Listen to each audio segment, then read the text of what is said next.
उन्वान, मैयत को किन अमाल से फायदा पहुंचता है, कुरान, हदीस और फिक़्ह हनफी की रोशनी में जानने के लिए वीडियो को एंड तक जरूर देखें। बिस्मिल्लाहिर्रहमानिर्रहीम।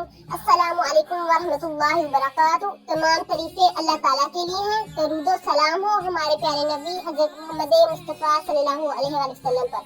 आज का मौजू है मैयत को किन अमाल से फायदा पहुंचता है, यानी किन चीजों से मैयत को फायदा पहुंचता है। भाई और बहनों, जब हमारा कोई अजीज दुनिया से चला जाता है तो हमारे दिल में ये सवाल पैदा होता है कि क्या हम इसकी कोई मदद कर सकते हैं, क्या हमारे अमाल का सवाब इसे पहुंच सकता है। कुरान करीम में अल्लाह ताला फरमाते हैं, वल्लज़ीना जाऊ मिन बअदिहिम यक़ूलूना रब्बना इग़फ़िर लना व लिइख़्वानिना अल्लज़ीना सबक़ूना बिल ईमान।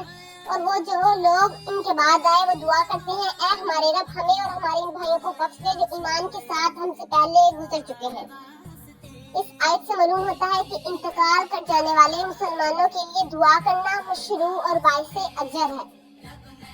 नबी करीम सल्लल्लाहु अलैहि वसल्लम ने फरमाया, जब इंसान फौत हो जाता है तो इसके अमाल मुनक़ते हो जाते हैं, यानी खत्म हो जाते हैं, सिवाय तीन चीजों के, सदका जारिया, ऐसा इल्म जिससे लोग फायदा उठाएं, और नेक औलाद जो उसके लिए दुआ करे।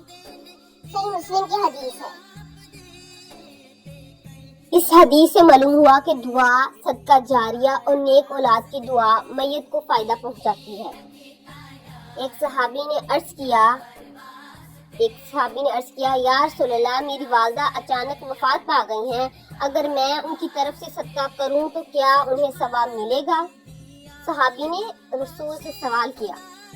आप सल्लल्लाहु अलैहि वसल्लम ने फरमाया, हाँ, उसे उसका सवाब मिलेगा। फिक़्ह हनफी के मुताबिक मैयत के लिए दुआ करना, सदका करना, कुरान करीम की तिलावत करके सवाब पहुंचाना, साले सवाब और दीगर नेक अमाल का सवाब पहुंचाना जायज़ है, बशर्त ये कि सब इखलास के साथ किया जाए, शरीयत के खिलाफ कोई रस्म शामिल ना हो।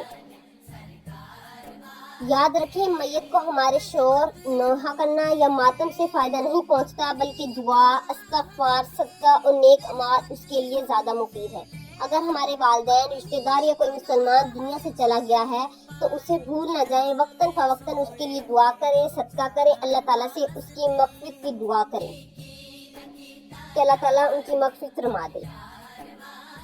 जो दुनिया से रुखसत हुए उन्हें दुआ का तोहफा दो, सदका और इस्तिग़फ़ार से उनकी कब्र को रोशनी दो। अगर ये बयान आपको पसंद आया हो तो लाइक करें, शेयर करें, हमारे चैनल को सब्सक्राइब करना ना भूलें, ताकि कुरान, हदीस और फिक़्ह हनफी की रोशनी में मज़ीद इस्लामी बयानात आप तक पहुँचते रहें। अगर आप किसी खास टॉपिक पर चाहते हैं तो कमेंट करें। जज़ाकल्लाहु खैर। अस्सलामु अलैकुम वरहमतुल्लाहि वबरकातुहू।